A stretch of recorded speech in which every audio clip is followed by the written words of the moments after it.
after the true Salaah uddeen went back to Damascus. And the narration mentioned that one wet day he went to visit the Hajis. And when he came back, it was cold, it's wet. He became ill. And every day his state got worse.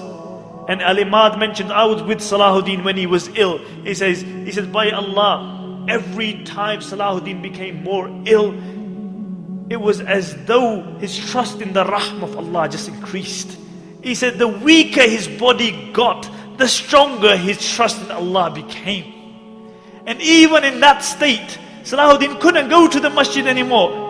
But he insisted on praying Salah with Jama'ah. And they would bring an Imam, they would help him up, and he would pray Salah in Jama'ah. On the 9th day, Salaah uddeen became unconscious. And Shaykh Jafar mentions that I was reciting the Quran by his bed, and when I reached the verses, Wallahu la ilaha illahu, alimul ghaybi wa shahada. He is Allah and no Lord besides Him, the knower of the unseen. He says Salaah uddeen had been unconscious for a while, and I heard a faint voice saying, Sahih, you have spoken the truth.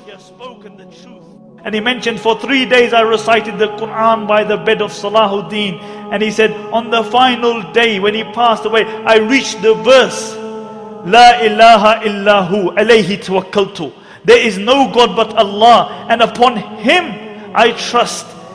And I saw Salaah uddeen's face become radiant, and he recited the Shahada, and he left this dunya.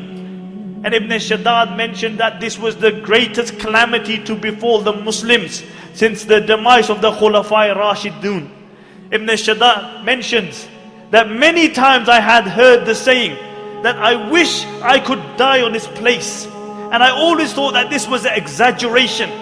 But he said, I realized the reality of that statement when Salaah uddeen passed away. He said, I wish I could have died on the place of Salaah uddeen. And Abdul Latif, the famous physician, says that he was mourned like a prophet because everybody loved him. The good loved him, the bad loved him, the Muslims loved him, the non-Muslims loved him. Everybody loved Salaah uddeen. And what did this king leave behind him? King of Egypt, king of Syria, Lebanon, Yemen. What did he leave behind him? He left 1 dinar and 47 dirhams, some armor and a horse. This is all he left behind him. They had to borrow money for his janazah. But I'll tell you what he left behind him. He left a legacy behind him.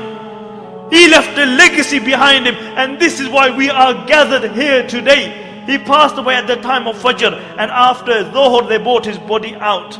And the narrations mention that people screamed and cried as though the whole dunya had just become one place. And many people, when they saw his dead body, they couldn't believe it. They became unconscious. They didn't attend the janazah because they couldn't believe that Salaah uddeen had passed away, the liberator of the holy lands.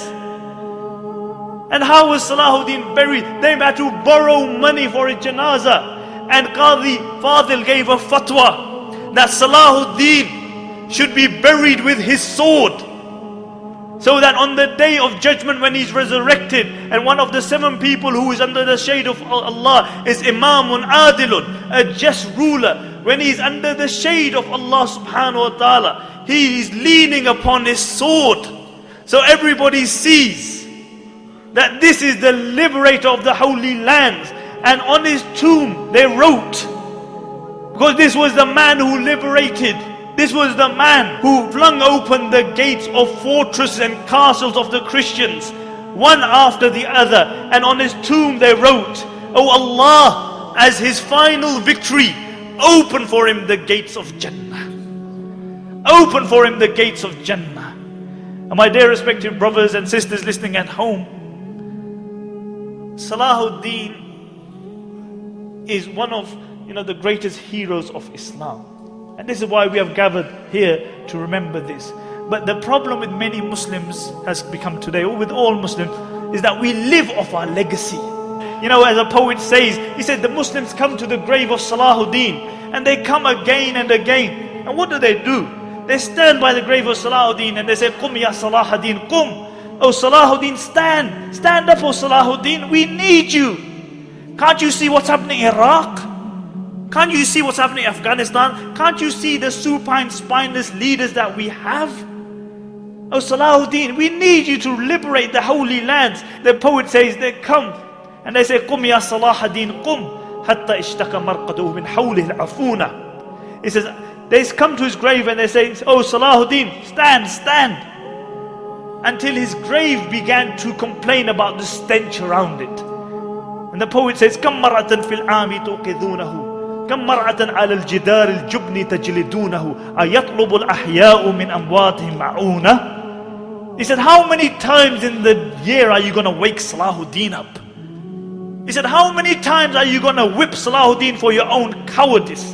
And then he says sarcastically, أَيَطْلُبُ الْأَحْيَاءُ مِنْ أَمْوَاتِهِمْ مَعُونَةً. He said, has it come to the state that the living have started asking the dead for help? The living have started asking the dead for help. Nobody aspires to be a Salaah uddeen. Nobody tries to be a Umar ibn Khattab or Abu Dhar or Abu Bakr radiallahu anhum or a Khadija or a Fatima. Nobody aspires to be like them. We live off our legacy.